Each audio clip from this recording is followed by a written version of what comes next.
noite, queridos irmãos. Uma vez mais estamos aqui reunidos para conversarmos sobre a doutrina espírita, essa doutrina consoladora. E hoje nós vamos falar sobre Eurípides Barçanufo, o apóstolo da caridade. Por isso que nossa casa chama-se Centro Espírita Eurípides Barçanufo, em homenagem a essa criatura extraordinária, que teve uma vida totalmente voltada à caridade, 24 horas por dia voltada à caridade. A reencarnação, como nós vamos ver dentro de alguns instantes, a reencarnação de um espírito de altíssima envergadura espiritual, que nós estamos longe ainda de saber quem é Eurípides Barçanufo, a sua grandiosidade espiritual, em virtude das coisas todas que fez e que nós vamos conversar hoje à noite aqui. Bom, estamos em plena pandemia, isolamento social, mas estamos contando os dias para retornarmos às nossas atividades, principalmente com as nossas crianças. Temos 151 crianças e a gente não vê a hora de voltar a acolhê-las, entrar novamente em atividade com essas crianças, que a gente sente saudade, sente falta.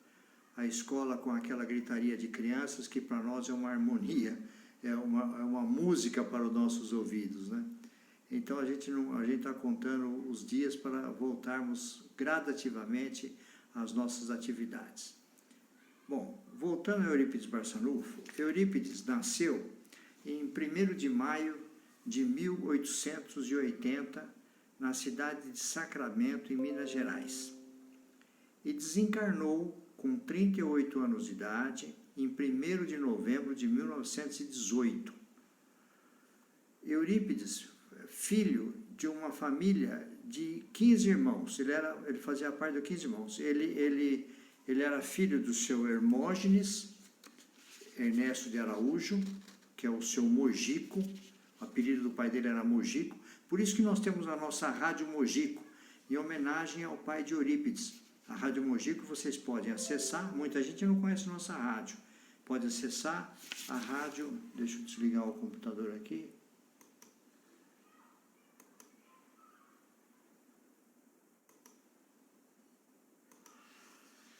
www.radiomojico.com.br. Música 24 horas por dia. A nossa rádio oferece. É só vocês acessarem pelo computador e ficarem escutando música 24 horas por dia. É uma rádio extraordinária, nós temos muitos ouvintes, consultórios médicos, consultórios dentários, pessoas que gostam daquela música ambiente, o dia todo, tocando o dia todo a música ambiente, eles sintonizam a Rádio Mojico, que é a rádio que nós patrocinamos, a nossa rádio, que poucos conhecem. Então, como eu estava dizendo, Eurípides é filho do seu Mojico, o apelido do pai dele era Mojico, e de Dona Jerônima Pereira de Almeida, Dona Meca. A mamãe dele era muito doente, ela tinha desmaios, ela tinha lá uns ataques parecidos com ataques epiléticos, ninguém sabia o que era. E Eurípides, como toda criança, é lógico, se preocupava muito com a situação de sua mãe, né? Ele tinha um amor assim extremado por sua querida mamãe. E uma vez ficou hospedado na casa de Eurípides o doutor Onofre Ribeiro, ficou hospedado na casa de Eurípides quando Eurípides tinha 9 anos de idade. E os médicos levavam, naquela época não tinha o Google para consultar Google, não tinha essas coisas, né? Então os médicos, quando eles iam de um local a outro, eles levavam alguns livros para serem consultados. E esse doutor Onofre levou até a casa de Eurípides alguns livros médicos. Esses livros eles foram devorados pelo Eurípides. E o médico percebeu o entusiasmo da criança na leitura, com 9 anos de idade, lendo aqueles livros e compreendendo as lições, compreendendo as situações médicas tratadas no livro, né? A gente acredita que seja as reencarnações do passado que afloravam nesse grande espírito Eurípides Barçanufo. Para ele aquilo estava sendo uma revivência do passado, aqueles assuntos médicos. E ele, entusiasmado, começou a ler, a estudar com 9 anos de idade. E com 9 anos, ele foi matriculado no Colégio Miranda, em Sacramento, é um colégio famoso em Sacramento. Mas ele foi considerado um aluno adiantado, que ele tinha muitos conhecimentos. Então, com 9 anos de idade, olha que coisa extraordinária, ele já foi admitido, foi matriculado diretamente no curso ginasial. Ele pulou os 4 anos primários. Ele foi com 9 anos, ele foi direto ao curso ginasial. Depois de algum tempo tendo aulas no curso do colegial, no ginásio, ele já começou a participar junto com os professores e dar aula aos seus colegas de classe. Quer dizer, já começou a se revelar um grande gênio do conhecimento, Eurípides Barçanufo. Com 17 anos, em 1897, com 7 anos,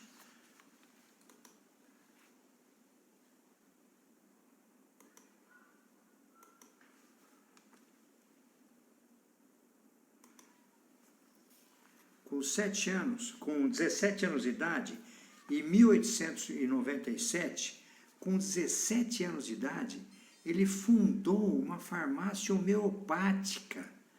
Incrível, incrível. É que nem quando a gente assiste hoje um vídeo, esses vídeos que aparecem na internet de vez em quando, aquelas criancinhas de 4 a 5 anos de idade, tocando grandes óperas, grandes peças musicais.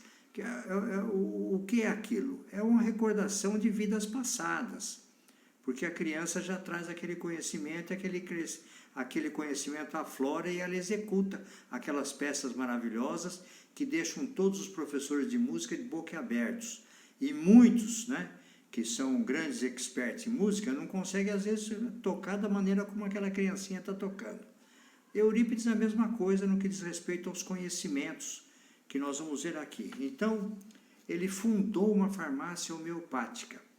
Ele teve contatos depois com livros de homeopatia, com livros de fitoterapia, e ele mesmo manipulava os remédios, fazia os remédios e saía em busca dos bairros de periferia, em busca dos necessitados, dos pobres, dos doentes, e atender, porque a medicina, não existia medicina naquela época, não existia o atendimento médico naquela época. As pessoas se curavam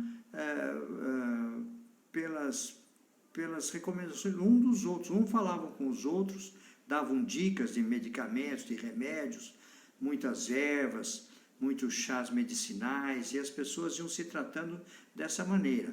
Então, Eurípides já fazia remédios homeopáticos e distribuía entre os doentes da periferia da cidade. Ele realizava esse trabalho com 17 anos de idade em 1897. Com 21 anos de idade, antigamente não existia essa questão de vestibular para entrar em faculdade. Então, o que ele fez? Ele fez um curso preparatório, porque ele queria ser médico.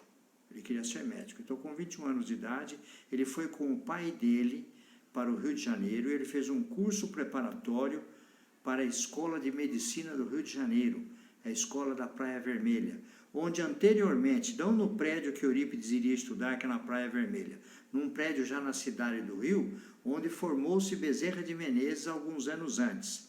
Então, ele foi para fazer esse curso preparatório. Foi aprovado nesse curso preparatório para ingressar já na carreira de medicina, para ele se formar médico, estudar, ser médico. Então, ele voltou para casa para arrumar as malas, preparar todas as coisas, que ele ia ficar definitivamente no Rio de Janeiro.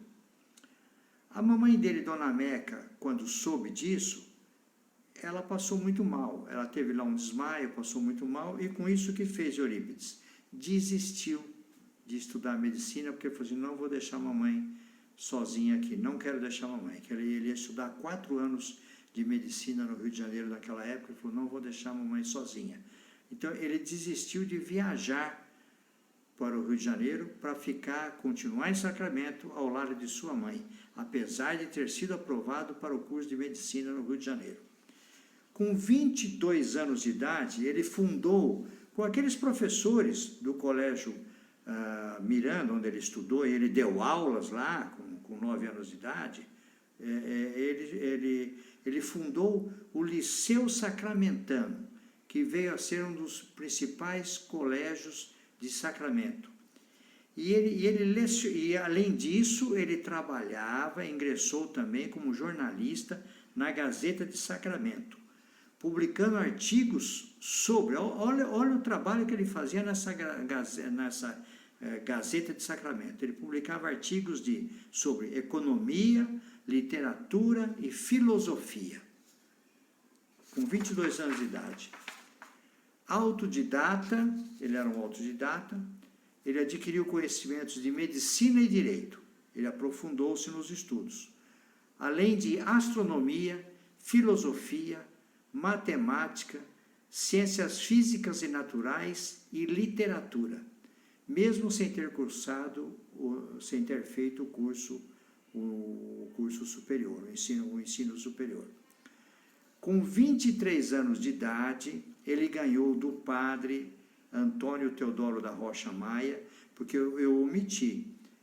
Eurípides, até agora, ele era um católico assíduo, um católico que realmente seguia o catolicismo com toda a responsabilidade possível, porque o Eurípides era uma pessoa muito correta, era um jovem muito assíduo, um jovem responsável.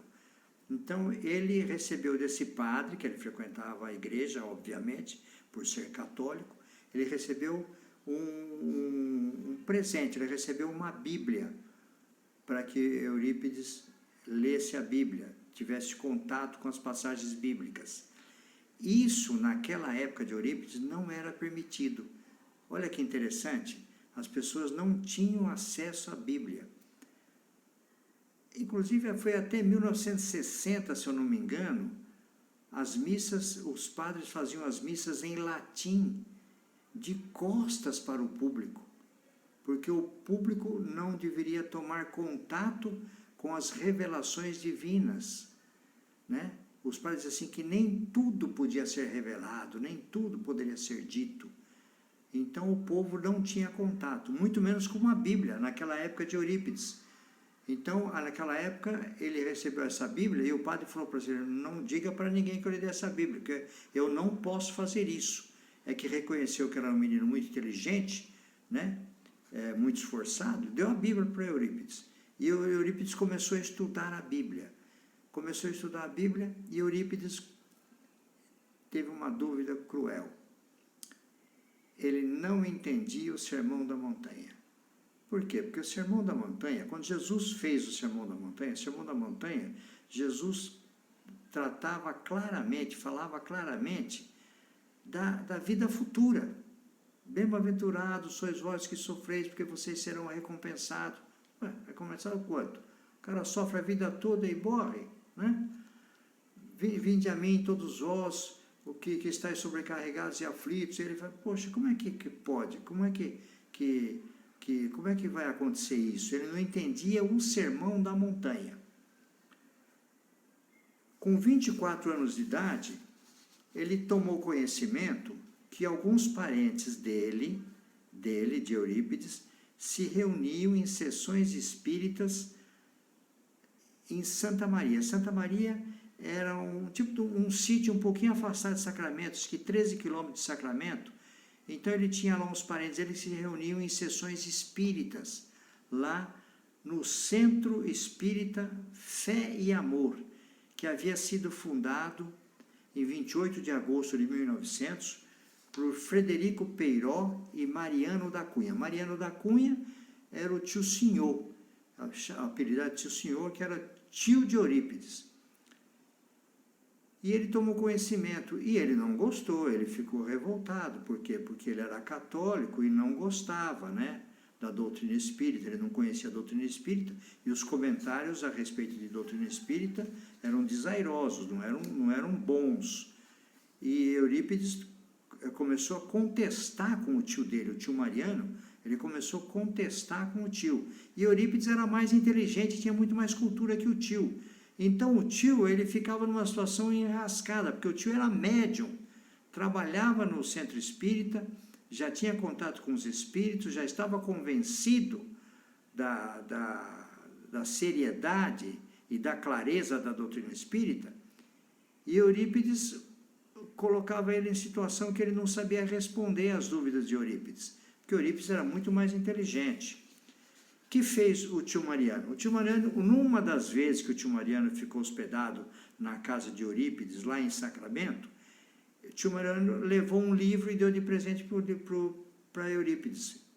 Ele é um livro de Leon Denis, Depois da Morte. O livro chama-se Depois da Morte, de Leon Denis. Deu esse livro de presente para Eurípides.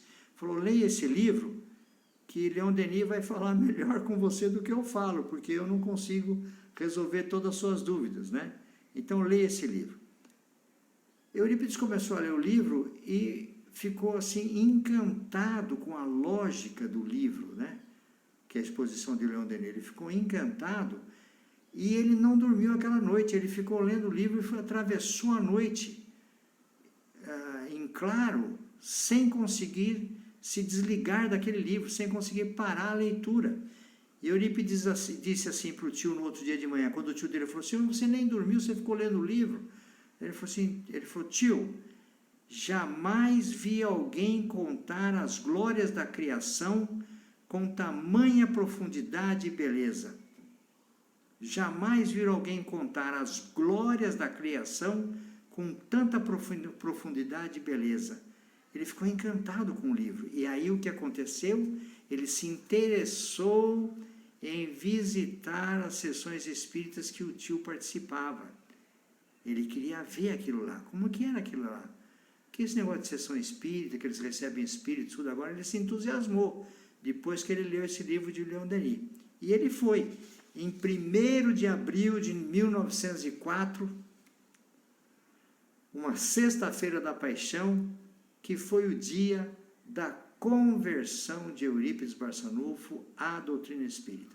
Por quê? Porque nesse dia, 1º de abril de 1904, ele foi até essa sessão espírita, lá na Fazenda Santa Maria, né? E ele entrando lá, ele sentou num cantinho, todas as pessoas, os médiuns sentados à mesa, ele notou que eram todos lavradores, né? Naquela época, até hoje existe isso, mas naquela época, podemos chutar assim que 80%, 90% das pessoas que estavam lá, todos analfabetos. As pessoas não tinham acesso à escola, era uma situação extremamente difícil naquela vida, naquela época.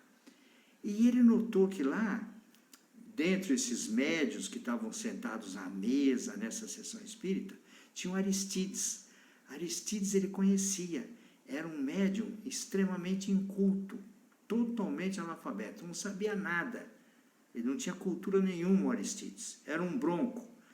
Então o que fez Eurípides? Eurípides, em pensamento, ele pensou assim, se esse negócio de espiritismo realmente existe, e se os espíritos existem, eu quero que João Batista, olha as intenções de Eurípides, eu quero que João Batista se comunique por intermédio de Aristides e me explique o Sermão da Montanha. Em pensamento ele falou isso. Meu Deus do céu, o que aconteceu? E não é que depois de iniciados os trabalhos, as sessões, um espírito se comunicou, outro espírito se comunicou, daqui a pouco Aristides fica mediunizado e recebe um espírito extraordinário, com uma eloquência extraordinária, com uma cultura, explicando o Sermão da Montanha, respondendo à dúvida de Eurípides. Eurípides ficou perplexo diante daquilo lá, uma coisa extraordinária. E quando ele terminou a explanação, esse espírito terminou a explanação, a explicação do Sermão da Montanha, ele disse assim: paz. João, o evangelista, se identificou como João Evangelista. Aí Eurípides falou assim: existem os espíritos, existem os espíritos. E os espíritos, eles leem o nosso pensamento. Esse negócio de ler um pensamento é uma coisa interessante, eu quero abrir uma parêntese aqui. Uma vez eu fui levar um filho meu para um trabalho espiritual na cidade de São Paulo, e nós estávamos na estrada, e a conversa girou em torno dessa questão dos espíritos se leem os pensamentos ou não. Eu disse para meu filho: os espíritos leem o nosso pensamento. Falei para o meu filho. E meu filho: não, como é que vai ler o pensamento, pai? Isso é loucura, isso não existe. Falei assim: os espíritos, eu falei para ele, os espíritos leem o nosso pensamento. Eles, você não acredita, mas eles leem o nosso pensamento. E o meu filho foi na viagem comigo. Quando chegou lá em São Paulo, no Centro Espírita, o que aconteceu? Nós ficamos na plateia, na hora do atendimento dele, ele foi até lá à frente, tinha um médium com um espírito lá, recebendo um determinado espírito, um espírito alemão, que fazia curas espirituais. E ali, depois que iniciou o atendimento, assim, o alemão chega e começa a chamar a atenção do meu filho. E eu vi, punha o dedo assim, ó, chamando a atenção do meu filho. E eu percebi que meu filho ficou vermelho, roxo, branco, azul, de todas as cores, ficou totalmente constrangido. Aí fez o atendimento que tinha que fazer com meu filho, tudo lá, e meu filho voltou e sentou-se do meu lado. Sentou do meu lado e falou assim: pai, eles leem o nosso pensamento mesmo, pai. Confirmei, ele leu o nosso pensamento. Eu falei assim: eu vi ele chamando sua atenção, né? O que você pensou? Ele falou assim: pai, eu pensei em mulher pelada. Eu falei: puxa vida, que coisa incrível. Então, veja, ele fez um teste para saber se os espíritos liam o nosso pensamento.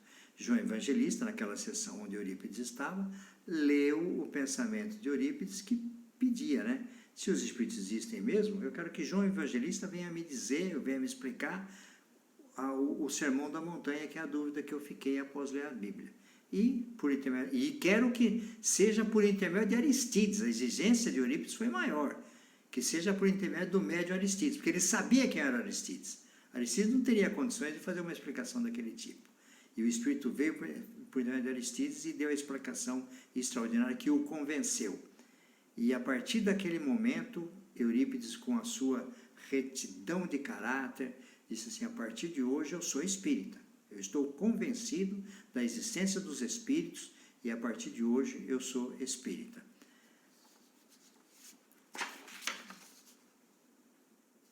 Ele volta ao centro espírita, Eurípides volta ao centro espírita outras vezes, né? E ele recebe uma mensagem por intermédio do seu tio Mariano, que era médium, que era o tio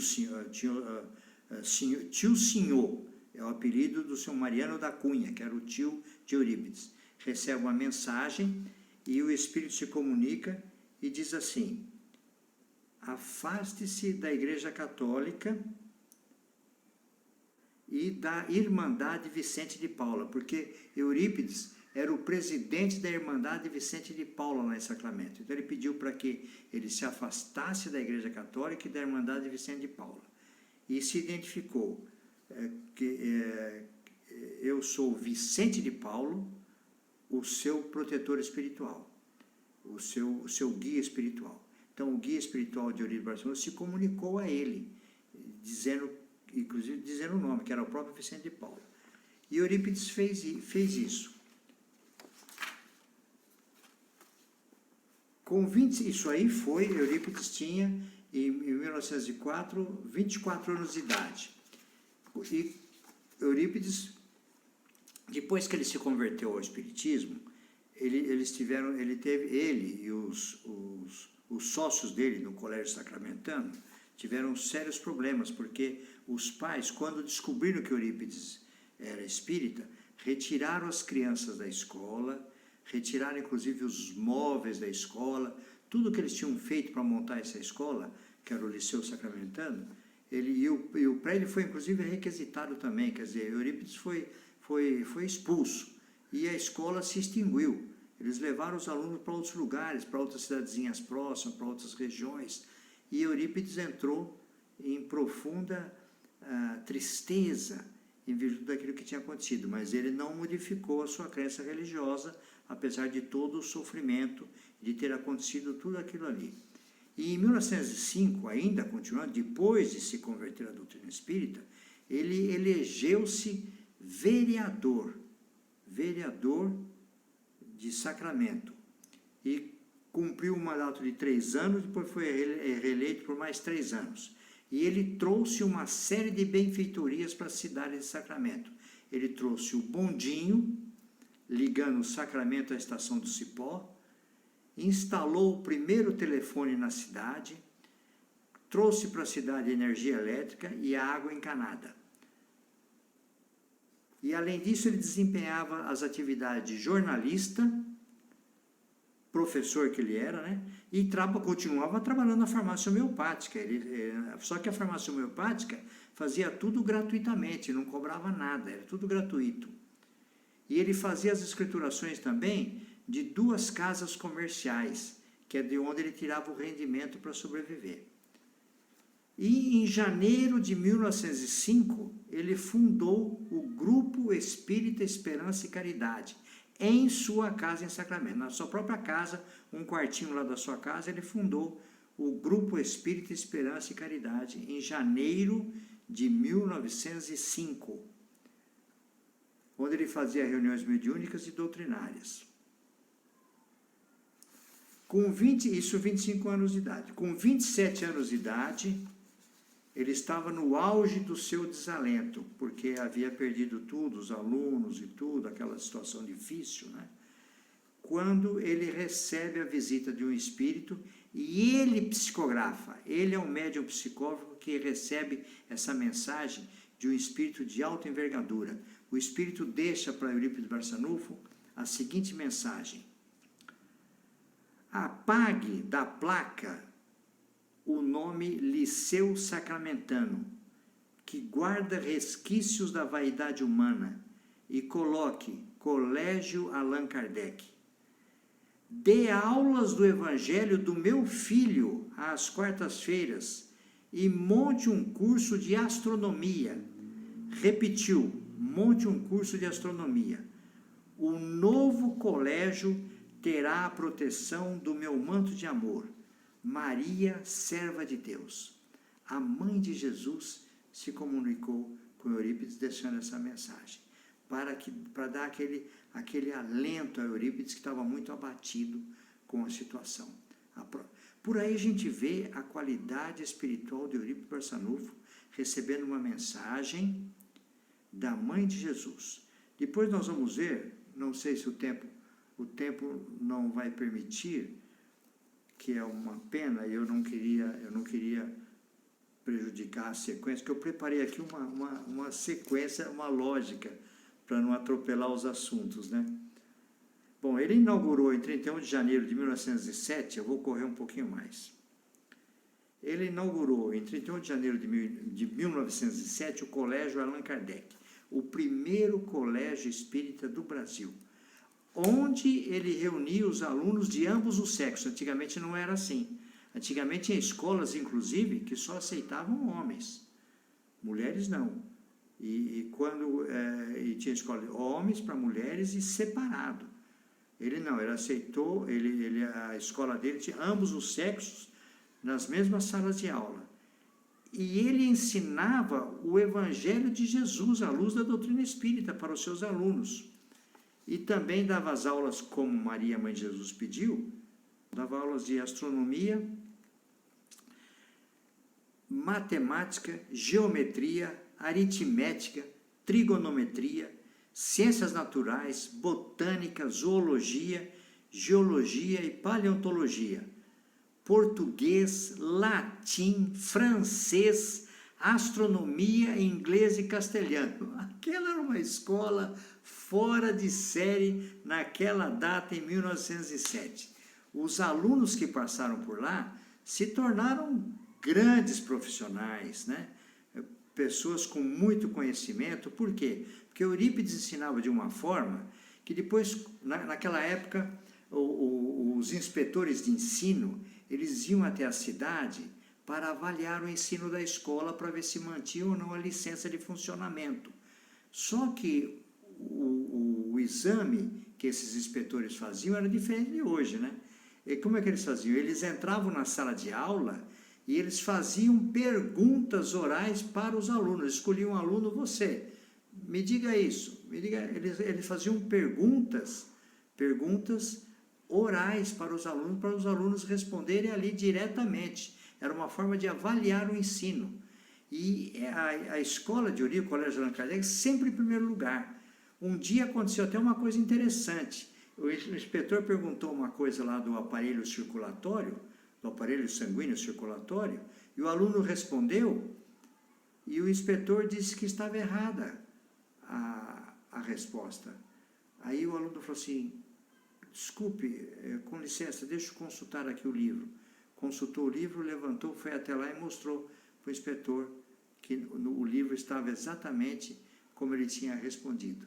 Então, o aluno tinha um conhecimento e uma segurança incrível para fazer esse tipo, passar, né, por esse tipo de exame, por esse tipo de análise que era feito naquela época. Ele baseava os seus ensinamentos, Eurípides, nos ensinamentos pedagógicos de Pestalozzi, que fazia os alunos eram amigos, não havia uma diferença entre amigo e professor, isto Eurípides se igualava aos alunos, né? Ele não tinha porque naquela época as escolas, o mestre, o professor, tinha um distanciamento dos alunos, para manter uma certa autoridade, eu sou superior, tinha um certo distanciamento, né?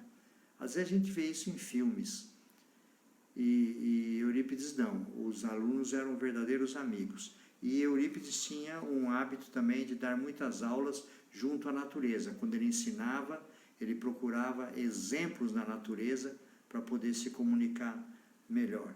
Interessante que Jesus também usava essa técnica, né? Todas as parábolas de Jesus, tudo sempre mencionando a natureza, de acordo com os conhecimentos do povo daquela época. E ele fundou na escola, Eurípides fundou na escola, a Associação dos Amiguinhos dos Pobres. E junto com os alunos, nos finais de semana, eles iam para os bairros pobres distribuir aquilo que eles arrecadavam. Eles arrecadavam livros, frutas, roupas, objetos variados, né? Eles arrecadavam na cidade para depois, no final de semana, distribuir junto às famílias pobres, já despertando nos alunos aquela caridade, aquele amor ao próximo, né? Aquele objetivo de nós nos esquecermos de nós mesmos e nos preocuparmos com o outro, com o próximo. Então, é a Associação dos Amiguinhos dos Pobres. Olha que interessante.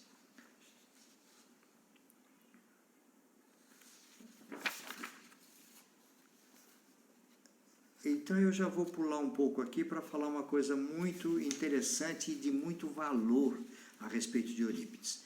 Nas sessões mediúnicas que Eurípides realizava, ele mantinha uma ata onde ele registrava todas as comunicações espirituais que aconteciam durante os trabalhos mediúnicos lá no centro espírita que ele criou e da onde ele era um dos médiuns, né? E quando ele morreu em 1918, que ele desencarnou em 1918, essa ata ficou sob a responsabilidade do seu tio. E o seu tio continuou com a ata, e o seu tio disse para uma sobrinha dele, quando eu morrer, porque a ata, com a morte de Eurípides, ela foi encerrada, né? Não se escriturava mais essa ata, mas a ata ficou com o tio de Eurípides. E o tio de Eurípides passou para uma sobrinha, que ainda era mocinha, assim, olha, quando eu morrer, você espere 50 anos e publique isso que está aqui, falou para a menina. E a menina, quando ela já era moça, já adulta, lembrou-se disso, calculou mais ou menos a data, faltava um pouco lá para 50 anos, ela procurou Chico Xavier para mostrar o livro de Atas e para fazer essa mesma pergunta sobre a publicação desse livro de Atas. O Chico nem abriu o livro de Atas, porque o Chico já conhecia o livro de Atas por causa da mediunidade do Chico. Ele disse assim, não publique ainda, espere mais alguns anos, falou lá a quantidade de anos, para você publicar esse livro. E ela esperou, e depois ela publicou o livro Eurípides, o Médium de Jesus. Nesse livro, tem as comunicações das maiores autoridades espirituais que a gente conhece. A Maria, Mãe de Jesus, Vicente de Paula, Samuel Hahnemann, que foi o criador da homeopatia, Santo Agostinho, São João Batista, Antônio de Pádua, aí Santa Isabel, que é a mãe de João Batista.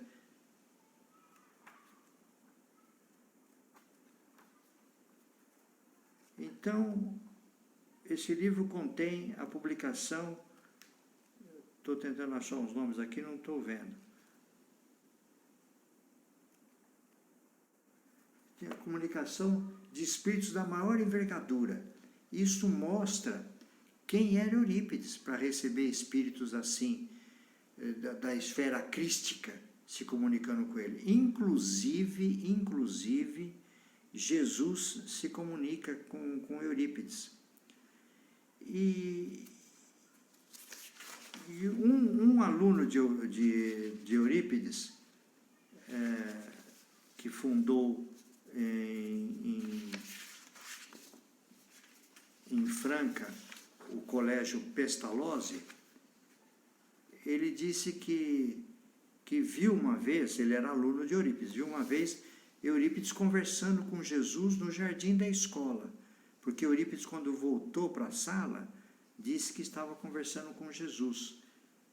E ele ficou muito chocado com aquilo, ficou surpreso, né, com essa informação que Eurípides estava conversando com Jesus. Eu vou falar rapidamente sobre o que era a mediunidade de Eurípides, para se ter uma ideia do que era a mediunidade de Eurípides. Tem várias histórias do trabalho de Eurípides Barçanufo, porque a dedicação dele em benefício dos pobres era intensa, era 24 horas por dia, como eu já disse.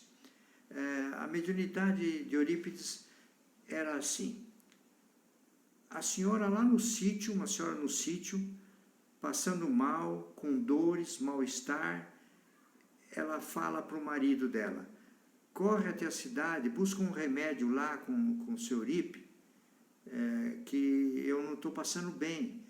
Eu gostaria, inclusive, que ele viesse aqui me examinar, ver o que eu tenho, porque eu estou com muitas dores, eu estou muito mal. O maridão pegou, montou lá o cavalo e foi até a cidade chamar Eurípides. Quando chegou lá, Eurípides falou assim, olha, eu já atendi a sua mulher, olha que coisa, já atendi sua mulher, ela está bem, agora está bem, já melhorou, e dei esse remedinho para ela. O homem me disse, mas como o senhor atendeu? Já estive lá com sua mulher, já atendi, e toma o remedinho para ela aqui que ela vai melhorar. Ele voltou para casa. Quando ele voltou, ela falou assim, ué, você não encontrou com o senhor Eurípides aí no caminho? Ele falou, não. Ele já esteve aqui, já me tratou, já me examinou, já me tratou, eu estou melhor, já não estou mais com dores, quer dizer, ele fez lá uma cirurgia espiritual, não estou com dores, e já voltou, eu pensei até que você tivesse encontrado com ele. Então, veja a mediunidade do Eurípides, ele captou o pedido dessa senhora como se fosse uma prece. Ela pensou nele, pediu por ele, ele captou isso lá na cidade onde ele estava, na farmácia homeopática, já foi em espírito, fenômeno da bicorporiedade. Certamente ele debruçou-se lá numa mesa, ficou em concentração, e em espírito ele foi até lá à fazenda. Chegando lá, ele se materializou, atendeu a mulher, ela nem percebeu que ele era um espírito materializado, ele não se percebe. Ele atendeu a mulher e voltou para a farmácia, tudo nesse tempo em que esse homem foi encilhar o cavalo, foi de cavalo até a farmácia homeopática, que deve ser um tempo que eu não sei dizer quanto, mas o suficiente que ele foi e voltou para atender essa mulher. Numa outra situação, um caso semelhante também, uma senhora, uma fazendeira, na fazenda Caxambu, que ela estava grávida e o parto não estava acontecendo porque a criança não estava na posição correta e estava dificultando e havia um risco de morte da própria. Nesses casos, naquela época não existia cesariana, né? Então ela poderia morrer naquele parto. Então ela pediu por Eurípides e também pediu que alguém fosse buscar Eurípides para ajudar no parto. Aconteceu a mesma coisa. Quando a pessoa chegou lá e encontrou-se com Eurípides, ele falou assim: parabéns, o senhor é o pai de uma menina muito bonitinha, acabou de nascer, eu já fiz o parto, ela já está passando bem e leve esse remédio para ela tomar.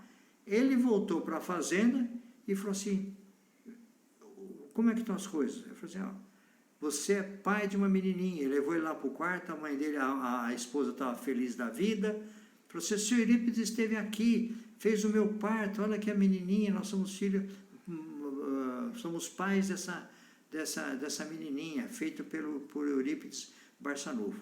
Então veja que coisa incrível que era essa mediunidade de Eurípides Barçanufo. Chico Xavier tinha uma mediunidade semelhante e isso eu comprovei. Quando Jerônimo Mendonça ficou em Araraquara, uma das vezes nós fomos de Kombi, uma ou duas vezes, nós fomos de Kombi até Uberaba, porque ele queria visitar o Chico Xavier. Eu não me lembro mais se nós saímos de Kombi de Araraquara ou das cidades onde ele ia fazer palestras, porque a gente ia fazer palestras em algumas cidades e a gente ia tudo na Kombi. E a Jaboticabal, tá? A gente ia passando pelas cidades dentro dessa Kombi onde Jerônimo vivia, na Kombi, numa cama ortopédica, né?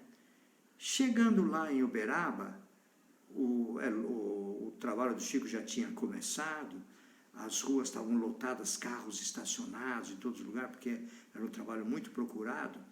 Nós estacionamos a Kombi mais ou menos assim, eu acredito que 1 ou 2 quarteirões distante da Casa da Prece, aonde o Chico estava trabalhando, estava psicografando. Ele estava fazendo, aquele dia, era Cartas Consoladoras. Eu sei porque estacionamos a Kombi e o motorista da Kombi era o irmão de Jerônimo. Então eu falei: Jerônimo, como é que nós vamos encontrar com o Chico, com essa multidão lá? Não tem como. Jerônimo respondeu desse jeito para mim, e eu não acreditei. Eu disse: não, ele já sabe que nós chegamos, daqui a pouco ele vai estar aqui. Eu falei: Jerônimo, isso não existe. Ele falou: Ariovaldo, ele já sabe que nós chegamos, é sempre assim, Ariovaldo. Quando eu venho para cá, ele sabe que eu estou chegando, ele já vem para cá, daqui a pouco ele está aqui. Eu saí da Kombi e falei: então eu vou dar um pulinho lá para ver. Saí da Kombi, fui até a Casa da Prece, uma casa de esquina, um muro mais ou menos baixo, uma multidão incalculável de pessoas do lado de fora da casa e mais pessoas dentro da casinha, e o Chico sentado numa mesa lá, psicografando. Eu vi de longe ele psicografando. Eu falei: puxa, como é que o Chico vai até a Kombi? Voltei para a Kombi, falei: Jerônimo, ele está psicografando, nós vamos ter que esperar muito até o pessoal ir embora, todo mundo ir embora, daí para ele vir até aqui. Eu falei: não, daqui a pouco ele já vem aí. Eu virei as costas, o Chico, ali do meu lado. Meu Deus, ele falou: Jerônimo, você veio, Jerônimo, como você está? E não sei o quê. Eu fiquei mudo, assim, não sabia o que fazer. Eu falei: nossa, Chico, tudo bem? Como vai, Jerônimo? cumprimentou todo mundo, já fez as brincadeiras, porque ninguém conseguia ficar ao lado do Chico Xavier 5 minutos sem rir. É uma alegria, um humor. Ser espírita é ser feliz. Eu sempre coloquei isso na cabeça. Ser espírita é ser feliz. Por que ser feliz? Porque primeiro a gente sabe que a gente não morre nunca. Os espíritos estão sempre nos ajudando, nos amparando. Nós estamos aqui numa escola. O planeta Terra é uma escola bendita para nós aprendermos e para nós colocarmos em prática aquilo que nós já aprendemos. E para evoluir, para crescermos espiritualmente, para atender o que Jesus falou. Jesus disse assim: eu e o Pai somos um, assim como vós um dia sereis um para comigo. Isto é, a cada reencarnação, nós vamos subindo um degrauzinho, até amanhã nós sermos um espírito assim, de uma envergadura de Jesus. É isso a que estamos condenados. Todos estamos condenados à evolução. Então o Chico apareceu ali do lado da Kombi. Eu falei, como é que ele conseguiu passar por aquelas pessoas? Como é que ele conseguiu sair de lá? Eu fiquei meio grogue. Eu não conseguia falar com o Chico, porque ele estava batendo um papão com Jerônimo Mendonça. E eu estava perplexo com aquilo, olhando para um lado, para o outro, sem saber o que dizer. Se o Chico perguntasse alguma coisa para mim, eu não ia ter palavras para responder, porque eu estava perplexo com o que eu estava presenciando ali naquela hora. O Chico ali, daquela hora, conversando com o Jerônimo, eles brincando, conversando. Daí o Chico falou assim, agora eu tenho que retornar para o meu trabalho. Boa noite. Então, nos abraçamos o Jerônimo, abraçou a mim e tudo, e foi embora. Daí eu falei assim, nossa, Jerônimo, isso aqui é bicorporiedade. Eu acabei de presenciar. Ele falou, não falei para você que ele vinha? Ele veio. Então eu falei, meu Deus do céu, e chorei de emoção, porque não consegui segurar as lágrimas. Eu nunca tinha visto uma coisa daquela. Apesar de todos os conhecimentos espíritas, a gente tem uns conhecimentos, mas a prática, a gente não tem um exemplo prático, né? Eu já tinha visto, presenciado trabalhos de efeitos físicos, trabalhos mediúnicos milhares, mas não assim como aconteceu com o Chico. Então, para vocês terem uma ideia, como era a mediunidade de Eurípides, semelhante à mediunidade do Chico. Por isso que Chico, eu encerro com essa frase. Chico dizia o seguinte, falar da vida de Eurípides Barçanufo é a mesma coisa que falar sobre a vida de Jesus, dado a grandiosidade espiritual de Eurípides Barçanufo. Muito obrigado e desculpe por ter estourado um pouco o tempo.